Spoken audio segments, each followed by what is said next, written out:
after graduating from a small liberal arts school in Ohio.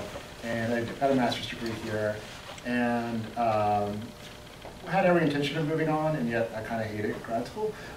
So after getting a master's degree, my first job was handing out coupons on campus during the freshman orientation. Never told me about that. Oh yeah. I'm learning all sorts of new and dark unsavory things. It was a temp work, and it was me, some guy who had a failed like rotor-rooter competitor, and a model who wouldn't tell us how much she was making. I was making, I think, $6 an hour. Wow. Like a real model? I think it was Supermodel? Madison model. Okay, Madison model. Yeah. You know, paid for being pretty, that's a model. So I started working after that at 4-Star Video Heaven, which you may know, and I can't believe it moved. I'm so used to the old location. And doing freelance reviews for what was in the Onion AV Club, what is now the AV Club, and for the Isthmus, and a little bit for the Cap Times here and there. And it was really the AV Club which that I liked the best. It was run at the time by Stephen Thompson, who was editor until 2004. And both introduced me to this career and introduced me to my wife, so I owe a lot to Stephen Thompson. He's now at NPR. And my first review was a film called Spy Hard. I wrote for $5, and then I paid $5.50 for the ticket. So our family had a net loss at that point. It worked out okay. And then Nathan has his own story. I do indeed. I actually came to Madison. God, I remember actually, The Onion is one of the things that brought me to Madison. Because I was 15 or 16 years old, and my sister was a year and a half older than me. And she went to Madison, and I grew up in a group home from emotionally disturbed adolescents. I had like very extreme adolescence. He's got a book about it. That I'm not going to pen. So it's called The Bigger One, and it's available on Amazon. And online retailers everywhere, as well as your local bookstore. So yeah, I remember visiting Madison for the first time and thinking, like, oh my God, like the 60s never stopped here. Like this is like a utopia. This is a paradise. You can be who you want to be. You can do what you want to do. And two things made a really indelible impression on me, one of which was they had this video store called 4-Star Video Heaven. And for some reason they had the Sex Pistols movie, The Great Rock and Roll Swindle. And that was like really, really impressive to me because it was like a semi-rare movie. I'm like, this is so cool. And then I saw this like free newspaper called The Onion. And this must have been 1992, 1993. I remember looking at it for the first time and thinking, oh my God, who are the people behind this? They're all geniuses. Why aren't they all rich? And I would spend, little did I know that for much of my next 2 decades, I would discover that. So that was one of the things that kind of brought me to Madison. I didn't have enough credits to go to the UW. Also, I wasn't a grad student. So I actually ended up going to Madison Area Technical College, where I began my reviewing career, writing reviews for $5 as well, and it cost $7 to see the movies. For the Madison Area Technical College. Yeah, what was it called? The Slant. The Pulitzer Prize winning slant from the little known item. It is Madison Area Technical College. So I would start submitting comedy ideas to the comedy editor at the time, Ben Carlin, who's now, I think, a producer and a story editor on Modern Family. And previously. Before that, he was like one of the main people behind The Daily Show and Colbert Report. New York Times ran an article about him, and they referred to him as Jon Stewart's brain. And as I previously imagined that Jon Stewart had his own brain, and that it was pretty impressive in its own right. But being called Jon Stewart kind of gives you an indication of what a savvy fellow this guy was. So I would submit comedy ideas, headlines. This was back in 1996. So I would write it down on like spiral paper with a pen, and then I would send it in the mail to the editor, and he would call me every week at the Madison Area Technical College, and like headline by headline explain to me why my ideas weren't very good and why I kind of sucked. But at the end of each call, he'd be like, you show some promise. So why don't you continue writing? And so finally, I managed to get, I think, 2 headlines in the paper, and I couldn't possibly remember them. One was U.S. schools to utilize Tony Danza-based curriculum. Another was called The Vincenzo Brothers Give Federal Government 5 Days to Pay Off the National Debt. So I went to like these comedy writers meetings, and I was terrified because I was 20 years old, And I was like 6 months out of a group home. And the people around me were so smart, and they were so fearless, and they were so witty, and they were so like unsentimental and brutal about, the art of comedy. And here was this, 20-year-old like quivering nerve who was like, please like and accept me. And I kind of realized like I had sort of no place there. So I went to 3 meetings, and then at the end of the last one, the new editor was a guy named Rob Siegel, who went on to write Big Fan, who went on to write The Wrestler. Like, incredibly brilliant man, like, go on to be a good friend. But he's like, so Nathan, like, I want to talk to you at the end of this meeting. And I had a hunch that he wasn't going to offer me a job because I was terrible, and, I could barely speak, let alone, like, convince people to use my ideas. So at the end of the meeting, he's like, yeah, I think there are 3 primary problems with you, sort of as a comedy contributor. One of which is you don't really have a niche. Like people right here, like Maria Schneider, she does, these good characters and these different voices, and Mike Lowe, you sort of got the whole advertising thing, and marketing, sort of Ty Hansen.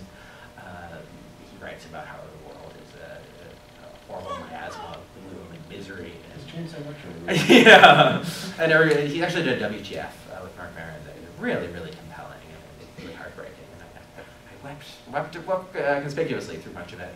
So he's like, you don't really have a niche. Second problem is, you're young. You're barely 20 years old. Your third problem is you're not that funny.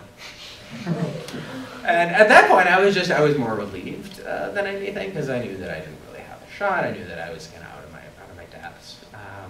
But I noticed that during every comedy meeting, this guy Stephen Thompson, who again I've been to be really good friends with, who I owe much of my career to, if not the vast majority of it, he would come in and he would be like, so guys, who wants to work on who wants to review Chasing Amy, who wants to review Gone Fishing, who wants to review Six Heads in a Duffel Bag. And the comedy writers, being very brilliant and being great at comedy, and being not all that interested in running for this weird part of the paper that wasn't that popular, they would all sit up their hands and be like, come on guys, we really need somebody to review these movies. I don't know why he's talking about the squeaky voice team. he actually has a wonderful voice, and he has a podcast called the Pop Culture Happy Hour that I very much recommend. So I sort of said to Rob, like, hey, what about Steven and the AV Club? Those guys seem to need a lot of help. And he's anything more to just kind of have this awkward conversation than anything else. He's like, yeah, sure, they're great. Why don't you go ask about them? And I had no self-esteem or confidence, so I'm like, I never actually got around to that. But what happened was I ended up applying for a job at Foursquare Video Heaven. And I listed my last employer as The Onion. And the reason for leaving is creative differences.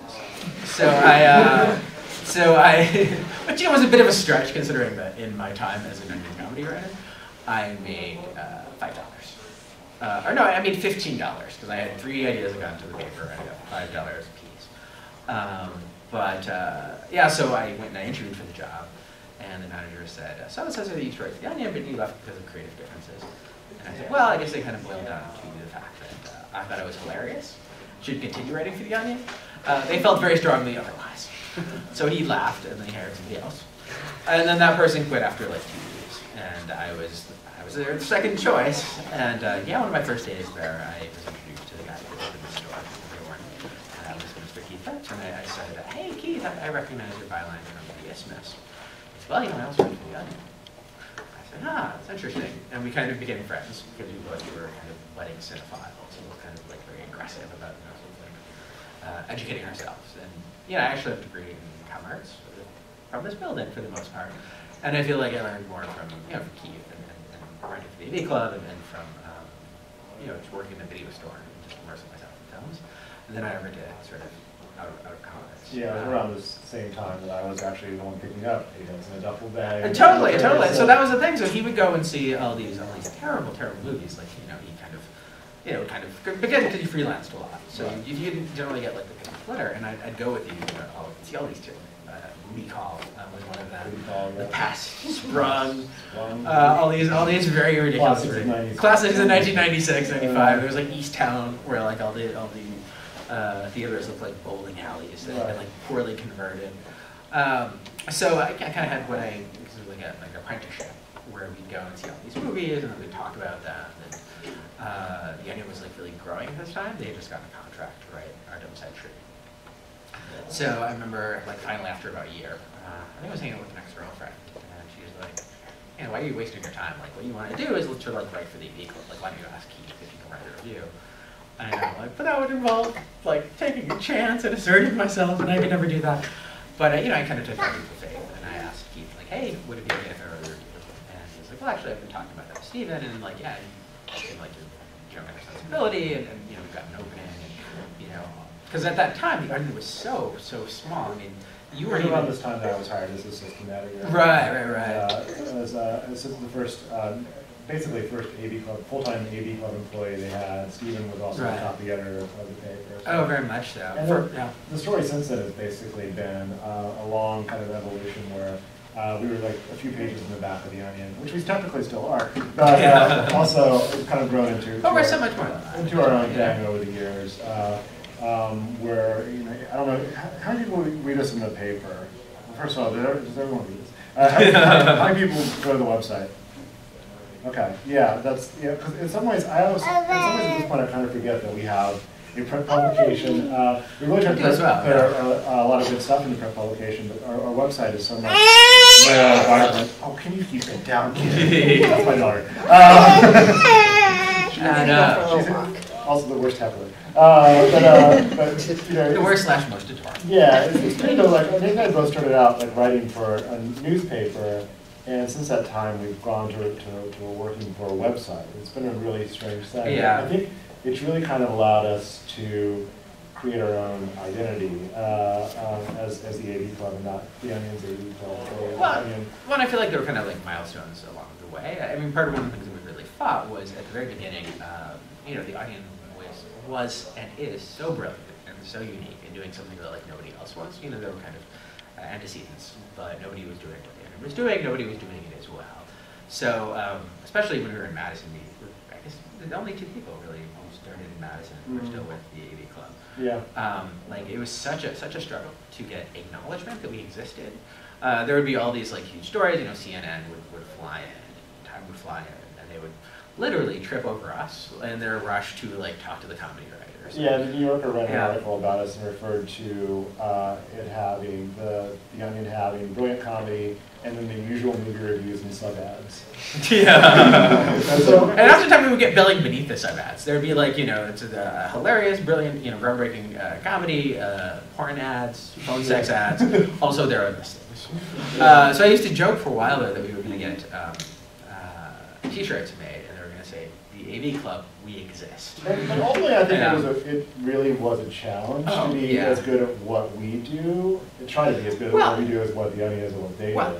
And the thing, and again, it was an incredible blessing in disguise. And at the time, I thought, like, oh my God, like, you know, you want more respect, you want more acknowledgement, you want people to notice what you're doing because you're working hard at what you do. But I feel like we were able to grow as writers, and I really think of the AV Club as being my graduate school because that's where I learned how to write, and I learned by doing. And I'm really glad that nobody, maybe it's a bit of exaggeration to say nobody's paying attention to us for the first 4 or 5 years that we worked for them. But our audience was much smaller. There were no message boards. There wasn't a lot of, you know, we were still the Onion's AV Club. We were still the back half of the paper. There wasn't really this idea of these are these two very separate entities, and they should be judged as such, and they should each be judged on merit. You know all the old stuff still. I do, and that's terrifying. Because I'm telling you right now, basically anything that I wrote between 1997 and about 2004, really bad. Really bad. I'm pretty ashamed of. The language is clumsy. My ideas are half-cocked. Lots of opinions that I would take back. But what happened was, you know, because we kind of were in the shade of this great institution, and it got so much attention and so much publicity, that, yeah, we were able to develop our own identity. We were able to mature, we were able to grow, and by the time people started paying attention to us, and that would be maybe 2005, 2006, I think kind of when we started having message boards and comments. Like, that was a big thing.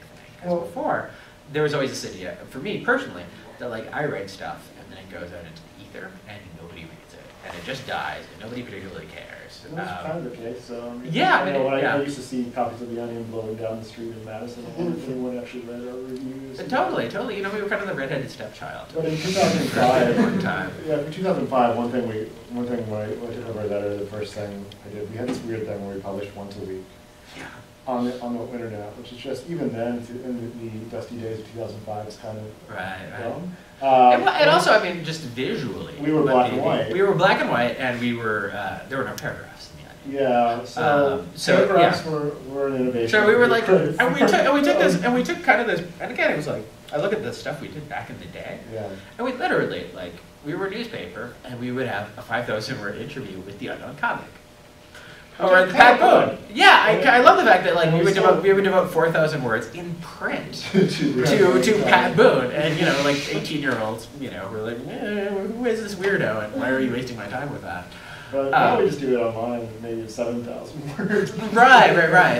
But that was So moving to daily content was the first thing, and since then, and Keith being editor played a huge role in kind of determining it. I mean, you kind of made it, you know, turned it into what it is today. Sort of the same way that Ben and Rob kind of took the Onion from also being a black and white, you know, sort of kind of goofy, you know, sort of thing, to being the very professional, sort of accomplished thing that it is today. But yeah, so going from weekly content to daily content to then twice daily content to now just with the newswire updating all the time was kind of ramped up what we do slowly. And luckily, since I'm kind of glad that people weren't reading this back then. There's sort of a growing up in public aspect that I'm happy to have done for a smaller audience. Well, I feel like a lot of my old reviews are like high school year photos. Where it's like I don't want people to see like what you know, sort of literary acne I had, you know, what kind of rhetorical braces I was rocking. And just for me personally, over the course of my career, one of the big things was I started in 2007 writing a column called My Year of Flops. And it was pause for and that was, you know, kind of this thing where I kind of I've been writing for the AV Club for I guess 10 years at that point. You know, it kind of been my job, but I kind of like I wanted to do something more. I wanted to do something a little more freeform, a little more ambitious, a little more conceptual. So I started writing sort of these personal essays about movies, and originally in the blog, I guess. So they started out pretty small. I didn't necessarily have that much confidence. You had to start out. It was a different kind of publication then, where we didn't necessarily have a lot of room for personal essays and long form writing. And now it's a lot of what we do, in large part because of Nathan's. Thank you. And then part of it also is, you know, we started doing inventory around the same time, which was this list series. And then Keith, did you write the first inventory? I think it was like 5 songs about Cam's or Jams. Yeah, just songs about people named Cam or Jams. So we kind of have these ideas like, well, what if we try and do Josh's system to run that today. I don't think we could. So that was really neat, and that was really like encouraging for me, and I think that kind of helped, you know, sort of establish sort of the AV Club as, you know, kind of again sort of its own entity, and sort of you know, and then other features sort of followed, and sort of writers I think, you know, started asserting their voices more. And one of the things that happened is our editor Stephen, he was all about writing in the third person, which I think is a very good thing. And like in our reviews and stuff, like we still write all in the third person. You cut out a lot of the self-indulgence. You can kind of like, oh, I, you know, had this, you know, cheese bagel for breakfast, and then I whatever. So I think that, you know, kind of enforces sort of discipline, but it also I think can be very limiting. And I think after that we started doing a lot more stuff that had a definite point of view and a definite person. And Noel Murray was one of our writers, one of the best critics and writers in the country. And, you know, I've hung out with him at Sundance a fair amount, but I feel like I know him so well through his writing because he has such a personality, such a sense of who he is, his like fundamental decency, how he sees the world. Yeah, and we have. It gets too limiting to just do third person all the time, I think. I mean, part of what is a response to there's so much bad, like, you know, I went to the movie theater kind of writing that we really wanted to define ourselves as not that. But if you want to stretch out and do more ambitious things, you kind of have to loosen up loosen up that kind of thing a little. And I feel like sometimes we may have swung too far in the opposite direction in some of our TV reviews. So it's like, that's something I'm kind of working to keep an eye on right now. But that's, I mean, that's another kind of talk about kind of the explosion of the AV Club is we, you know, added a TV section. 2008? 2007. Oh, yeah, I guess because when I started writing 30 Rock reviews. Yeah. And that was something where it was like something we'd never really done before. And it was, I don't remember it all being like very uncomfortable about it. But where that was something where it's like so much of our culture is about television. And yeah, there's a lot of really great things about television, and a lot of really terrible things about television, but it is, I think, the most powerful media. And now there's people that want us as a TV review site. Totally, totally. We had this, again, just we'd find these people, and they were incredible at what they did. And this guy, Todd Vanderwerf, who was a freelancer, and just was so good at what he did. And so I feel like him and Noel, like they're sort of like autistic genius sort of qualities where they know more about television than like any sane human being possibly should. And there's like some sort of crazy computer chip inside their brain that like has every episode of Barney Miller memorized and can write, a 7,000-word essay about that. So that was, I think, one of the great things, was kind of finding these people and sort of letting, we've got Amelie Gillette was another kind of crucial hire, where she wrote a section for us called The Hater. Does anyone remember The Hater? Okay. Yeah, it's been a few years now. Amelie now writes for The Office, which is a big step down, I'm afraid. Yeah. It's sad. It's sad what happens to people. But she still has tolerability index. She doesn't. After she left for The Onion, we hired, or for The Office rather, we hired this guy, Sean O'Neill, who does a Newswire piece now too, who has this great sensibility, who has this incredibly strong personality. So I think again we have such an impressive staff. It's a nice array of talent. But it used to be, bring it full circle. It really kind of felt like there were weeks when it was just Nathan and me writing everything. Totally. Well, especially back in the day. Yeah, we used to now we go to press screenings in Chicago. I'm part of the reason I moved to Chicago is my wife got into grad school at McGill. But I also felt like I could do, particularly the film writing aspect of my job, better in Chicago than here. And Nathan came down shortly after that. But like we used to spend every Friday at Easttown, East Point? Eastgate. Yeah, Eastgate. No. Eastgate and West Town. Eastgate? Yeah. Easttown, anyway. Whatever. The multiplexes out here, and then like come back and write reviews to have them in by Sunday so we can put them in print. A week late. Yeah, we were very much, and again, it was one of those things too where it's like, we're glad that people weren't paying attention because, it was not a terribly professional operation, and we did the best that we could, but we did the best that we could from Madison, which was not also the internet wasn't. No. The sweeping culture.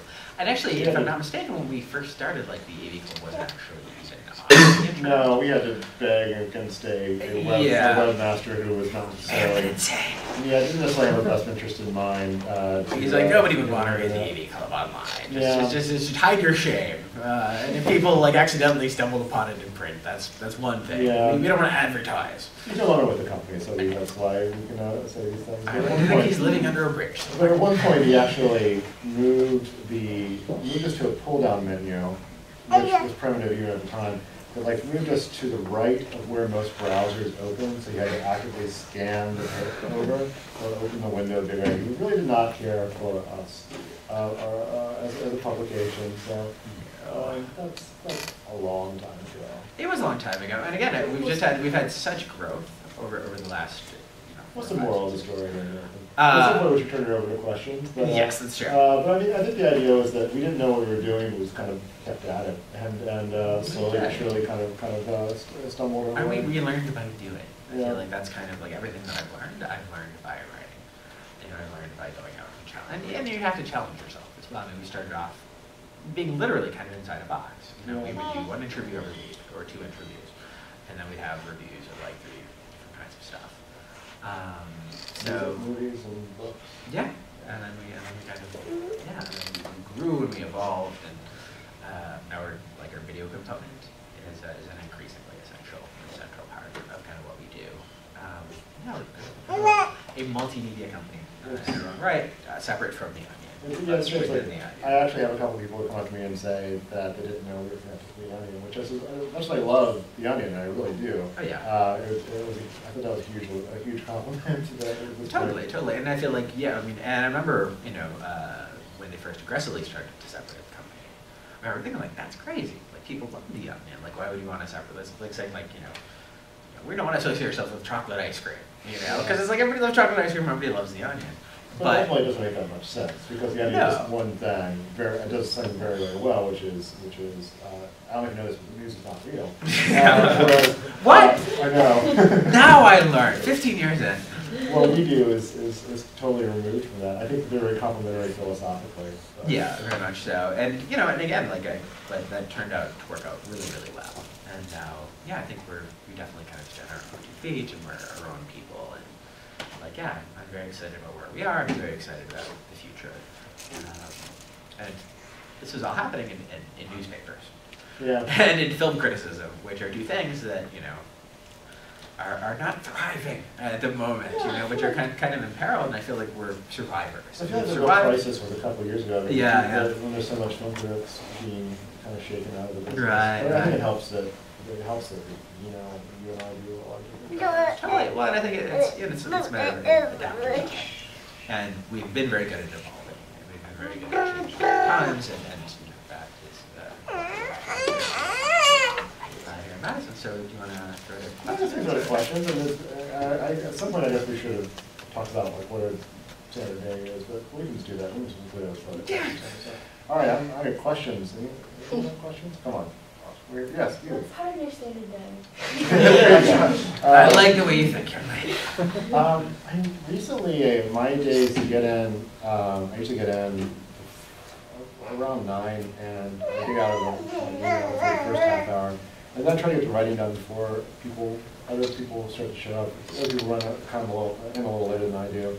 And the rest of the day is me being reminded of things I've forgotten to do that I need to do. It's just a matter of, no, it's just a lot of different things. There's a lot of plate spinning involved when you're the editor. And it can be everything from going over and doing a fine edit of an interview that needs to run to commissioning pieces, you know, to run 2 weeks from now, to gathering graphics, to writing the teaser headlines that, you know, that run on the internet. So it's just a little, and when time allows, I write. And recently I've been a little frustrated because I haven't had as much time to write as I'd like to. But I have so many other great writers that it's not like they're hurting without me. Although Keith also recently started a series called Secret Cinema. That's really, really good. And yeah, I think it's been a really great No, people do, and it's called Secret Cinema. Yeah. So it's, you know, these are films that are a little lesser known, that are kind of interesting, that are culturally interesting. But the problem is that it's not necessarily a ratings winner to devote yourself to films that no one cares about. Well, and I read about movies and media that is inherently failed, and like kind of my signature thing is minor flops. So that was kind of interesting, and some of them people are really excited about and they're engaged in, and some like people are like, why on earth would I possibly want to read this? So God, what would my day be like? Again, it differs pretty radically from day to day. Sometimes I see movies. God, last one I saw was something called Manson. It's Morgan Spurlock. It makes increasingly irrelevant documentaries. And this one was literally a documentary about like dudes are paying attention. I don't know why he talks like Jeff Foxworthy in my imagination now. He's like, dudes are paying attention to how they look. What's up with that? You know, and actually I watched that with Danya on a screener late at night, and boy, that was just awful. And then I got into the and then I wrote my review in the morning. And he called me up and said, hey, there's this movie opening called Girl in Progress. It stars Eva Mendes. So we didn't notice. Yeah, that was completely off our radar. Like, do you want to go review it? And sure. And what I was going to do that day was write my review of The Simpsons for TV Club Classic, which I started doing. Yeah, I started about maybe 3 years ago. And then I kind of took an extended break because I felt like I was failing the readers, and I felt like I was failing The Simpsons because I wasn't doing a good enough job. And I kind of started writing about The Critic. Kind of like get my chops up and be better about writing about sort of classic animated sitcoms. So I would have written my Simpsons classic piece, and one of the things that's I think improved about them is that I now have clips, and I feel like if you can show people clips from The Simpsons in 1983, there literally is nothing in the world better than that. So I was saying, what Ralph Wiggum did was really funny. Here I'm going to use it describing my words. That's a waste of movie's time, including my own. So I was able to kind of get take a week off of that, and then I went and saw Girl in Progress, really tedious, not very good. The reason it was a screen for critics. And then I got back to the office and I wrote my review. We talked about a new series you're launching. We did. We talked about a new series that I'm launching, I think, next Tuesday. So if you like hip hop and are really into the music of your older brothers. How many of you were born in the mid-70s? You'd be the target market for this for this thing there. No, one thing I love about our readers yeah. is that I think we attract people who are curious, not just about what's happening now, but the history of what. Oh, definitely, and I think that's one of the things that sort of sets us apart is that we have this reverence for history and pop culture, and especially I think Pop Pilgrims, which is a series that we do, you know, where we go to like iconic size, yeah, like that is, like that definitely is a matter of you know, sort of an almost religious reverence for sort of pop culture past, but not to the point where we can't be critical, where we can't say interesting things, and yeah, I mean, God, we have so many great features. Well, I think we have the kind of leadership, but we're lucky that we can write about something that we care about dearly from the past. Right. They'll be, you know, interested in it. So. Well, we used to say at the Onion had like the 1% rule, and that like you know there might be a joke and it'll fly above the heads of 99% of the audience. Well, like the 1% who gets that reference, like you have to throw away. They're like, holy shit, they understand me. They got that reference. They know about that movie or that book or that thing that happened in pop culture. So yeah, but at the same time, like I think we're increasingly aware that we have to balance what will be popular and what do our readers like and what are our audience looking for versus what are we passionate about and what is you know and yeah, I feel like we strike a really nice balance. We try to. Yeah. Pat ourselves in the back. All right, some more questions. Yes. Yes. What advice would you give a writer who's starting out? As what do you want to write, or what is this person that you're asking for? Well, it's a hypothetical person. This friend of a friend named Gary. Yeah. Just anything.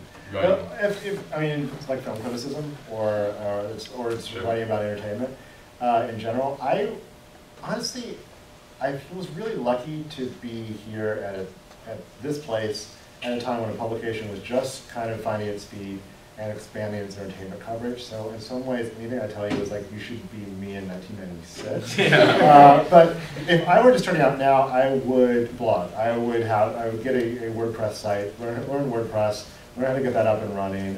It's really easy to use. If I had time, I have two dead WordPress blogs that I never update, but it's fun, it's easy to use, and if I had time, I would do that all the time. Get your writing out there for people to read. It's so easy to get stuff out there. It's not so easy to get people to read it, but you can get it to a place where they can read it. It's easier now than ever. Find like-minded people on Twitter, follow them, correspond with them, develop those kind of online relationships. I found it very rewarding to get on Twitter and talk about things I care about with people that have similar interests. And you know, that's kind of, I've never really been great at networking.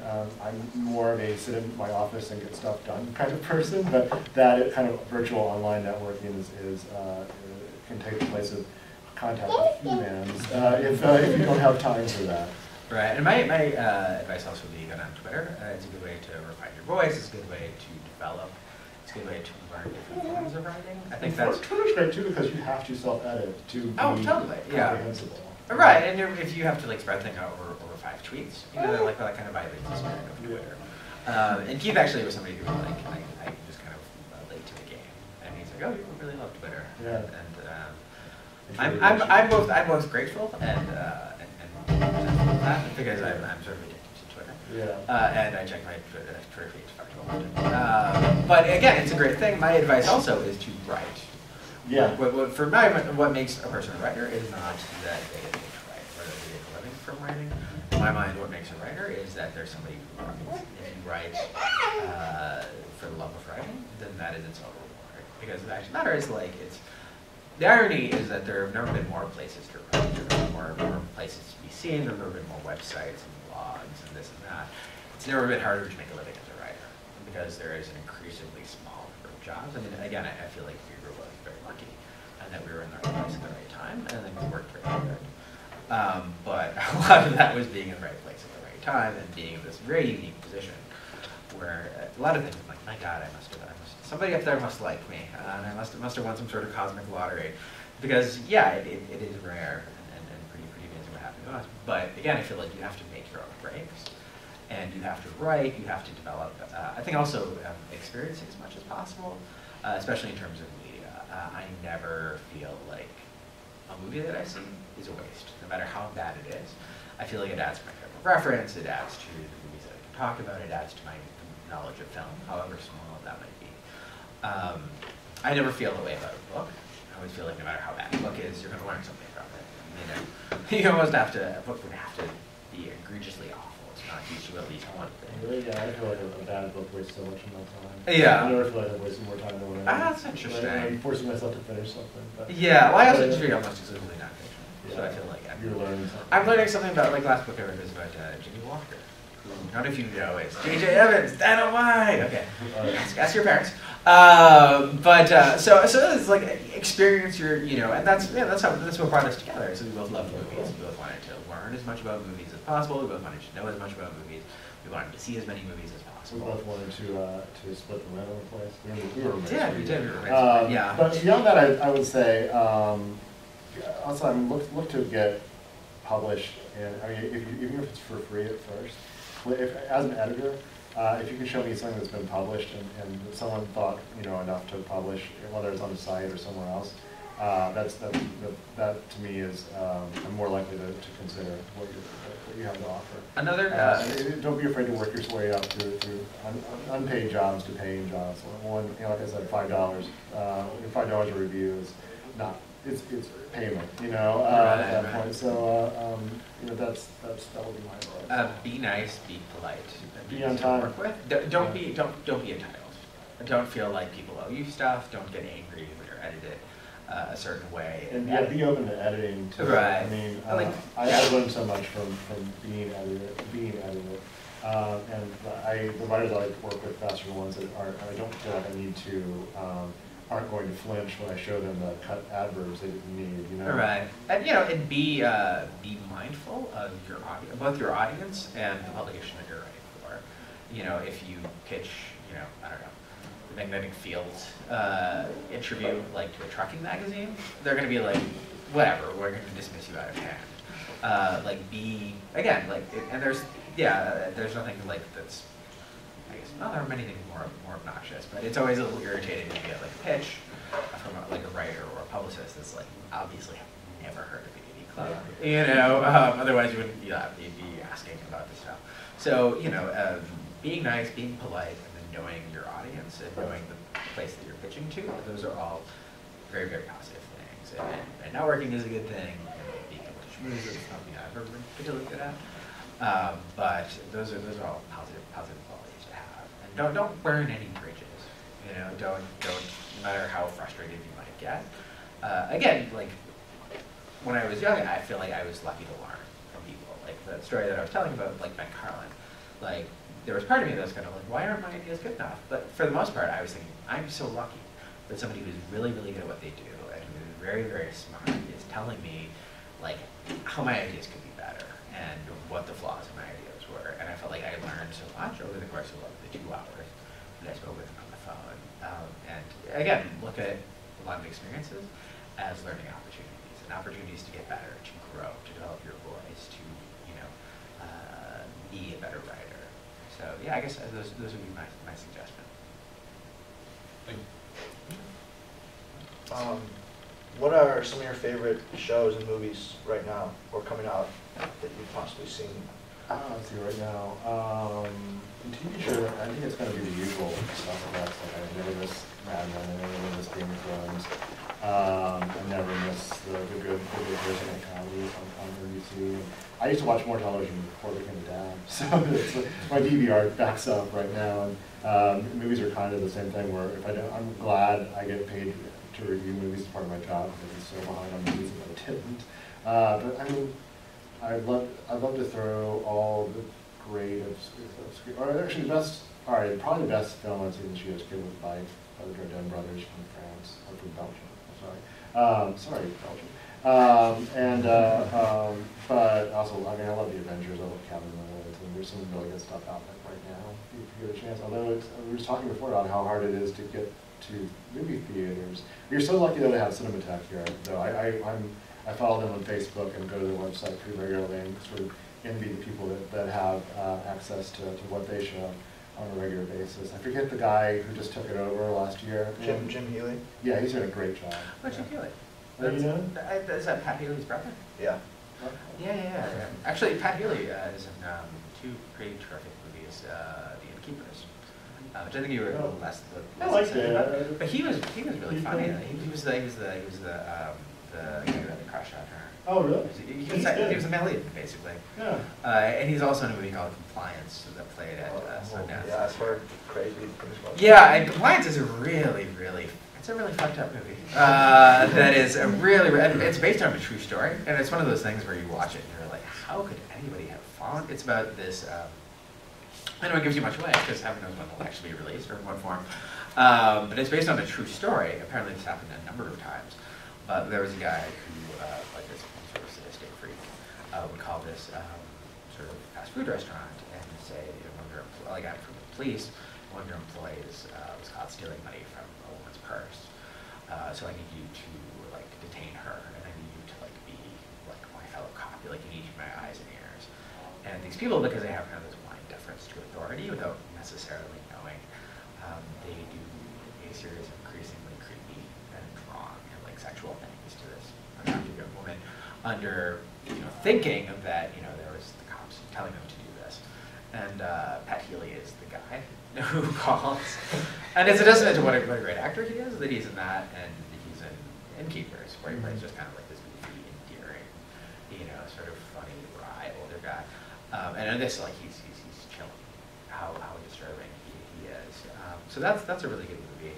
That may or may not come out at some point. And people thought it was sexist. People thought like you're exploiting this, like you're not just like commenting on human nature, like you're taking advantage of these things. Sort of television-wise, again, kind of usual suspects. Parks and Recreation, I think, might be the funniest show on television. That is totally brilliant. And like these Totally heartfelt. totally. I mean, like just like these last couple episodes, like the whole like Paul Rudd sort of arc, I thought was pretty brilliant. Like, I mean, like this last episode, like I got really choked up towards the end of it. And you had to be really emotionally invested. And these characters who in the first season were these very kind of broad caricatures, Leslie Knope included. I think maybe my favorite television show on the air right now is Louie, which I think is an example of like every episode deals with, oh, you're inventing the form every time out. And the fact that he writes and directs and produces. He's not. Well, I guess he got Woody Allen's editor to like help him on the new season. Total sellout. What a lazy sack of crap. So that's one where I watched the first episode. I'm like, well, this is really good, but it's sort of like Seinfeld and enthusiasm. And then I watched like the next three, and I'm like, okay, this is like nothing that's ever been on television before. Like nothing nothing like the episode that preceded it. Oh, totally. So that is one where it's like, I don't know, of Louis C.K. and his talent. Eastbound and Down just ended its 3-season run. I thought that was very consistently brilliant like that. Again, it was one where they took so many chances, including having the second season set entirely in Mexico. Casa de mi Padre. Going on. Yeah, Eastbound and Down. Yeah, it's and the second and third season really good, and so different. The third season takes place in South Beach, and I think Jason Sudeikis and Matthew McConaughey to the cast. 30 Rock is a show that like I had a lot of problems when I was reviewing it, and then like in the 3 episodes since I stopped reviewing, I'm like, oh, I love 30 Rock. It's so funny. Community is a show that I feel like if it were canceled, like BB Club and its commenters would like have a Kickstarter, and we would raise money to get it reviewed. It's really crazy how popular that show is with our readers. Like you can tell from the comments, like they actually really challenged to get it to 30,000 comments. I think when you're at 40,000 comments on one article, but like I look at our numbers for the next day, and whenever there's a community episode, it's totally dominated. It is the most popular TV show. I mean, it would be CSI if the universe were the AV Club. Right, and that's the thing that's funny is they're going to be like in the outside universe. Everybody watches 2.5 Men, and nobody watches Community. And within the universe of the AV Club, everybody watches Community, and they're like 2.5 Men. Like my grandmother watched an episode of that. Why would anybody watch that?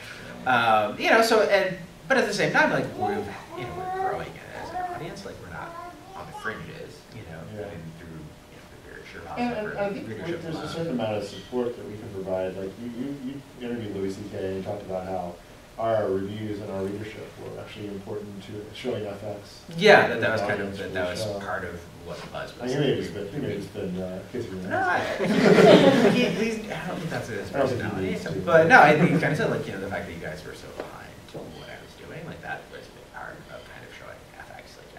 audience for this. And, I feel like that kind of grows. And that's one of the nice things is we can get in there at the beginning of something and really get behind it, and kind of throw a weight behind things. It's a nice part of being a critic and writing on pop culture is when there's something you love and you can support it and you can bring more people into it. And I think we occasionally get a bad rap as being overly critical, being snarky, and being out to take stuff down. Snark attacks. Yeah, that's something.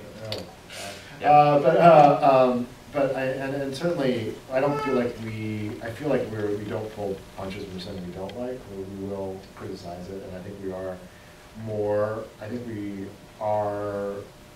pull less punches than a lot of other entertainment writing places. But we're really here because we love pop culture, and the best part is we're all doing something. Oh, totally. I mean, I feel like none of us would be writing about popular culture unless we were crazy about it. Yeah. And I feel like, And we're crazy about it and love it and we're frustrated by it and sometimes we wonder what voice you're like. But other than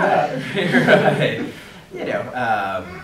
Oh, totally. And even, when we are disappointed, something I feel like comes from a place of idealism. It comes from a place of wanting things to be good, of wanting people to be entertained, of wanting art to say something and to be entertaining at the same time. So I feel like, there's an idealism sort of behind a lot of what we do. And I feel like it sometimes gets mischaracterized, some people sort of, but it's like anything where the media, they tend to gravitate more towards negativity than they do the fact that, like, hey, here are these people who really love these things. I think also, I think Sean's hilarious news wires are kind of a world unto themselves in a way. He has a very, I don't think he is cynical in any way. I think he's very, well, I think he shares our enthusiasm for the things he loves. Yeah. I think in some ways that should, and I love Sean's news wires. I think though that is your only, if we primarily on the site, I don't think it's necessarily true of the voice of the site. Right. Oh, totally. Because I feel like a lot of what we do is like let's shine a light on things that we love, as opposed to let's shit on things that have disappointed us or that are not as good as they should be. More questions?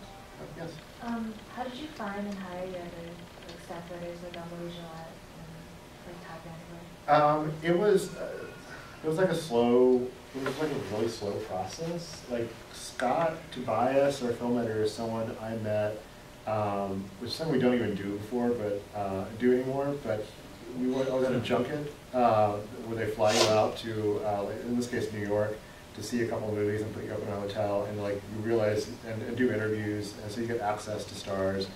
And the idea is that they're kind of buying coverage, so this is why we don't do it anymore. They make you feel like a prostitute. Yeah, in a way. Like, here is your... And I used to be a prostitute. And even I felt dirty doing these junkets. We're flying, in this case it was the Scream 2 Good Will Hunting junket. So they flew me to New York and they put you up in a hotel and they give you a per diem, which you can spend in the hotel. And it's a little sleazy, to be honest. You can buy champagne and eat steak and saunter about in your bathroom. That's why we don't do it anymore. But this kind of case I'm glad I did, because I met Scott Tobias, who was there with his student newspaper from Miami, and befriended him. And he freelanced for us, and then became invaluable, and we hired him, which is sort of the story of most people. Like they worked for us a little bit, and we want to bring them on full time. So Tasha Robinson is someone who was up for a job but didn't get it, but started writing reviews for us, and now is associate editor. Todd Vanderwerf approached me on Facebook because he wanted to write about he just wanted to see if he could do any TV stuff, and approached me on why am I blanking, the Dennis Leary Fairman show. Rescue Me. He wanted to write about Rescue Me. I'm like, well, we don't really need anyone to write about Rescue Me, but I like your clips, so let's try this. And now he's running the TV section. Amelie was brought in to cover theater and comedy and do listings work back when we had a local section in New York. She was like a half-time listings editor, and then just very smart and funny, and we started doing more with that. Right. When I wanted to expand the website, I wanted to bring her in to do more stuff, so I gave her that column, The Hater, which was, I thought, really funny, and she did a great job with it. And through that, she befriended Mindy Kaling, who stole her away.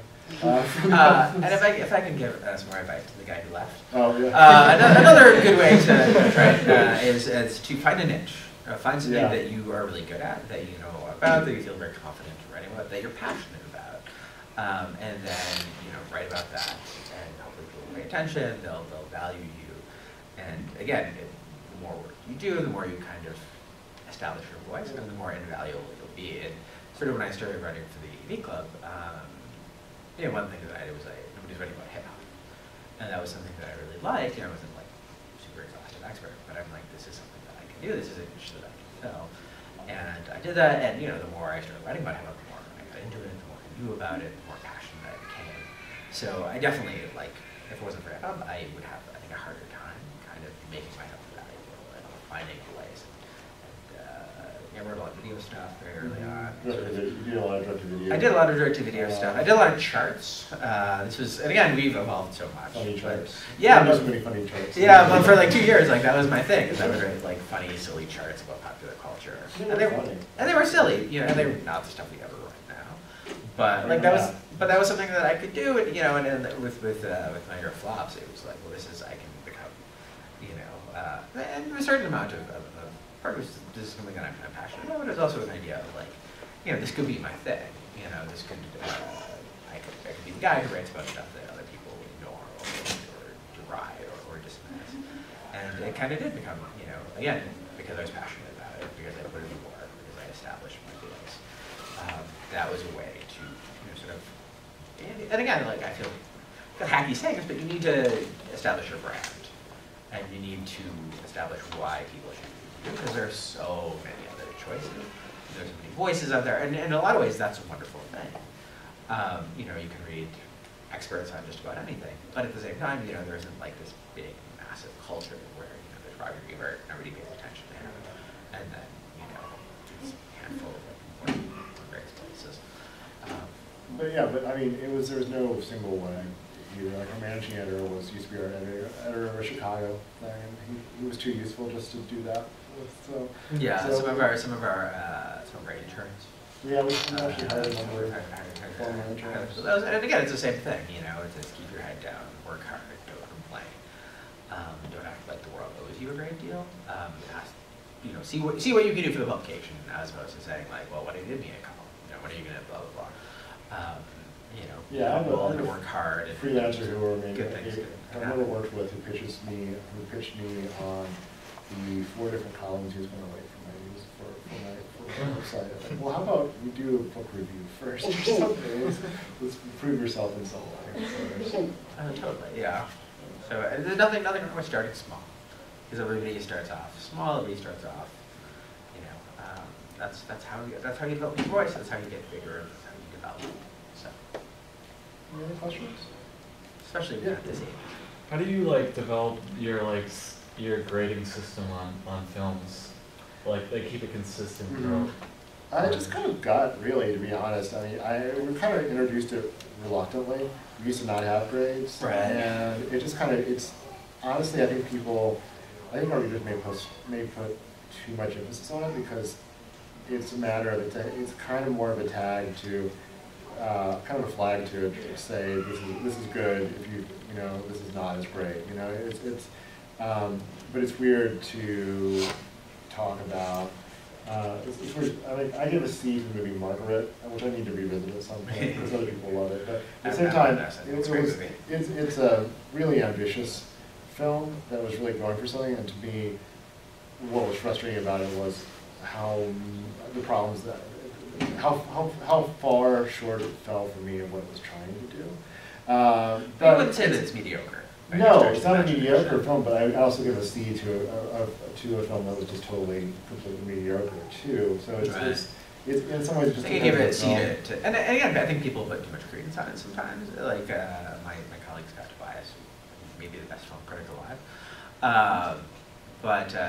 He gave a C+ to Scott Pilgrim versus the World, which is a movie that a lot of us have a lot of affection for. And again, it's a flawed film. It's not a perfect film, but it's going for so much and it has so much going for it. But he seemed to feel like it got there, and in his kind of in his heart of hearts, he gave it a higher grade than C+, and that's what we went with. Right, and then sometimes there's some half-ass movie that's slightly better than you anticipated. I don't Contraband. It would be like the Mark Wahlberg movie that's like, yeah, you know, that was more engaging than I anticipated it being. Like, it kind of accomplished what it set out to do, which was to be like a reasonably entertaining kind of movie. And yeah, give it a B minus. Like, but we wouldn't, and again, you know, we're also so many different people. So the whole saying like, oh, so you're saying Contraband's a better movie than Scott Pilgrim. We're like, no, we're not. We're just saying that they're trying to do different things. And sometimes, like, I guess kind of the ones that people pay the most attention to, obviously, are the A's. You're like, really? Wow, that must be close to perfect. And the F's. And with the F's, you know, you have to dole those out stingily, or people will, A, they'll lose their power. B, people will be like, oh, that's just a gimmick. Because people, like, I know I, just personally, like, somebody gives an F to something, I'm gonna read that. You know, like, that is a special thing. For me, I don't give F's to something unless it makes me angry. It's awful. And this movie, Mansom, I gave an F to. And on one hand, it was, you know, part of me is like, well, it's kind of pleasant. It's not, like, horrible to sit through. At the same time, like, it was so pointless, and it was so self-indulgent, and it was so, like, yeah, we're a bunch of, you know, well-fed white Americans, so we can literally make a movie about nothing, about, like, I had a mustache, no, I shaved off my mustache. No, I don't have a mustache anymore. And I'm like, you're not going to make Citizen Kane, Morgan Spurlock, but you're wasting everybody's time with that nonsense. So with that, I was kind of making a point by saying, you know, like, seriously, you need to try harder. You need to try a whole lot harder. And I agree, you know, that grades on one level, they don't make sense because you're like, you know, it's art. You're not saying like, you know, that thing that you pour your heart into, that's like the purest expression of your soul, C minus. That said, people remember grades. Oh, totally, and it's with me, like, I totally, like, that's kind of how I blast. I'll be like, hey, like, what grade? And in my mind, even stuff that I don't review, like, I have, like, a ballpark grade that I would give it, because it's like top 10 list. You know, it's dumb to be like, this work of art was so much better than this completely opposite work of art. But at the same time, people love that. People also remember if we give a grade to say a B plus to say G.I. Joe, The Rise of Cobra. Yes, including you're right. Yeah, said, yeah, when I saw that Rise of Cobra got a better review than Scott Pilgrim, that kind of convinced me not to ever read the Onion's review of that. But that's the other thing that's great about it is another kind of evolution in media is the fact that like people are doing what we do, especially in television or like a lot of showrunners. Like yeah, they pay attention. Maybe more so than we'd be comfortable with. And I try to ignore it as much as possible. Yeah, and honestly, podcasts as well. Part of my approach is not even try to think about the people behind it or how something came to be, but just kind of grade the thing that's been placed in front of me and let everything else be secondary. And it's been interesting because Amelie now writes for The Office. I had to put somebody on it who did not know Amelie yeah, at I was all. writing about The Office before that. But you have to be completely cold-blooded about this kind of thing and just do it as you would. Yeah. So yeah, kind of a necessary evil. Those grades, but again, I'm kind of addicted to them, and I would have a hard time thinking of. It'd be weird to get rid of them at this point. It would. Every once in a while I want to, but I think we're stuck with them, unfortunately. Yeah, and I mean I've got a rating system for My Hero Plot, which turned into My World of Flaws. And it's a really stupid system. I mean, I kind of threw it together 5 years ago because I'm like, I kind of need something. Yeah, I wonder if that would be one of the things that would be changed if we were launching it now. Maybe, I don't know. Somehow it works. Yeah, and people would be like, and it's also very confusing. But for some reason, like people, you know, kind of glom onto it, and they have their opinions about something. And yeah, it's You went back to your question.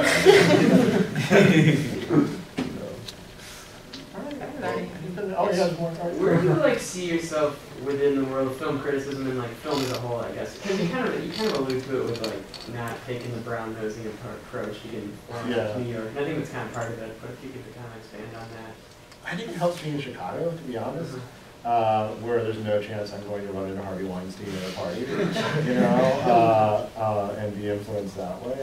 I mean, I always think of it as, I always think of it as just an extension of the, I'm an educated audience member, you know.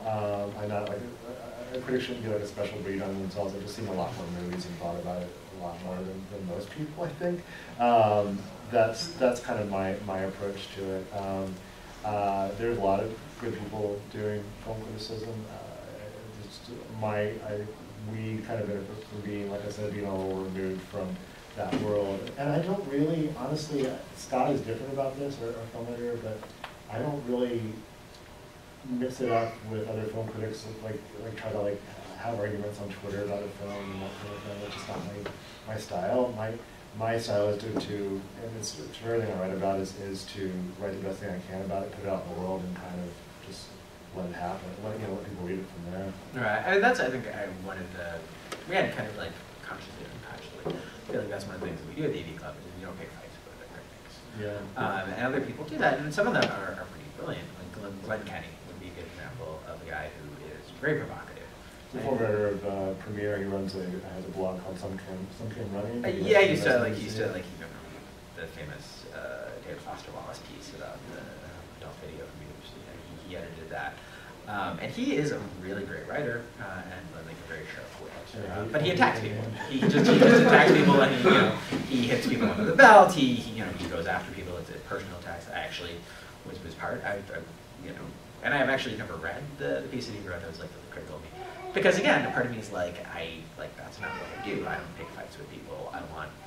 Us film critics, we kind of have to stick together because there aren't that many of us making a living anymore. The studios don't really respect us. We're kind of a dying breed. You don't see like the last 15 iron workers being like, man, screw the other iron workers. As soon as we get out of the factory, we're gonna have a Royal Rumble in the streets. It's like, no, you guys should be trying to hold on to the 10 jobs that are left, not trying to get the other 9 other iron workers all fired. So that's I'm Swede when it comes to like all Or Switzerland. Or Switzerland, yes. Yes, I'm Norwegian. I just love legendaries. I don't have anything to say about neutrality or anything. But I feel like that's kind of one of the things that we do. And I have enormous respect for like Roger Ebert, who was kind enough to blurb one of my books, who is a legend. I think every film critic in the world owes, especially in the United States, owes a debt of gratitude to Roger Ebert for popularizing the medium, for making it more accessible, for making it like more part of the mainstream. So I've got deference towards the Dave Kerrs and the ones who are a little cantankerous, and a lot of older critics. The older they get, the more angry or sort of bitter or resentful they become. But I understand that, and I can empathize with that, and you try not to take it personally. Because it is an interesting community. It definitely is a community. And some of the people we found, like Sam Adams and Alison Wilmore, like before they were freelancers, and they were pretty important freelancers.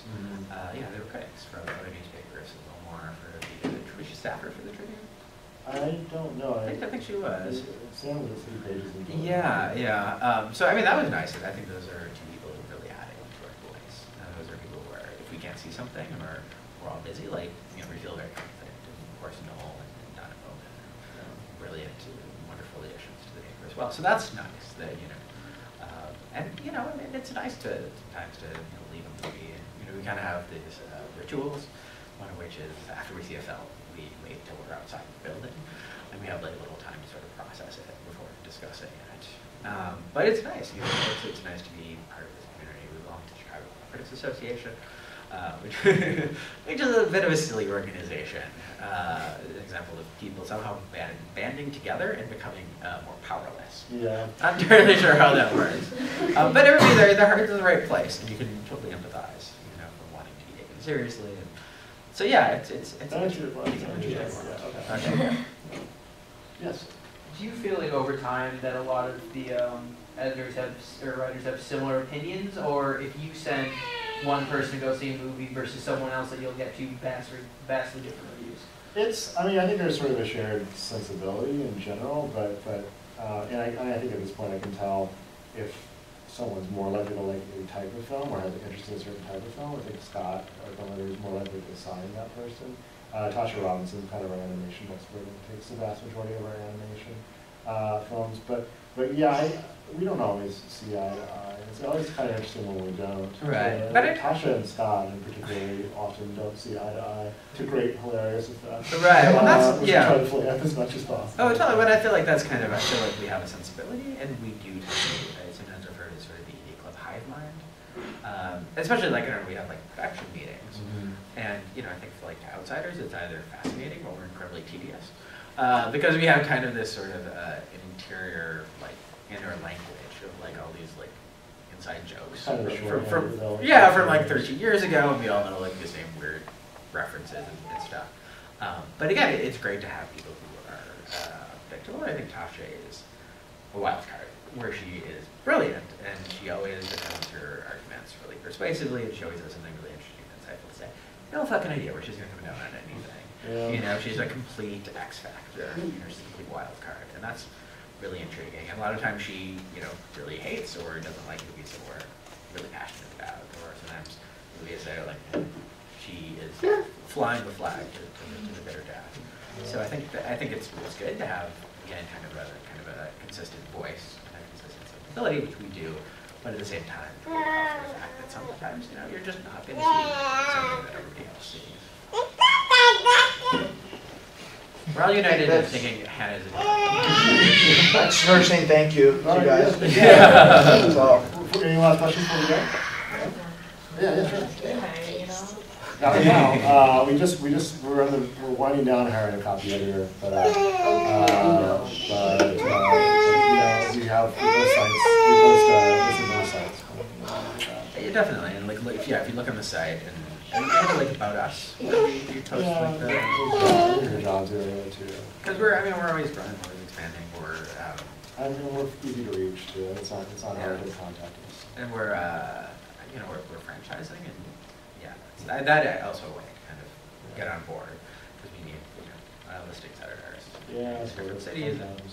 Sometimes We need listings editors. That whole thing is interesting. But Yeah. thank you so much. Thank you. Thank you.